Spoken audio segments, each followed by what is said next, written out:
Welcome everyone to our next SAP FICO learning tutorial series. Here in this tutorial, we will see how to display changes in posted document. So I'll show you how to display the changes which you have done in the posted document. Go to transaction code FB04, then press enter. Enter company code, document number, fiscal year, and then press enter. So you can see here, I have made changes in assignment. Once I click on change on, you can see the date here. Press back and click on assignment here.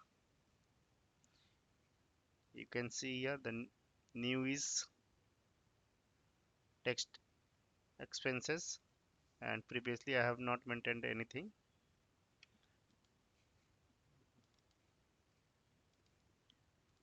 So by this way you can check the changes in posted document, like what are the changes you have made in the posted accounting document. Use transaction code FB04 and then enter all the details, press enter and select the changes options. Thank you for watching this tutorial. Please subscribe our channel on YouTube.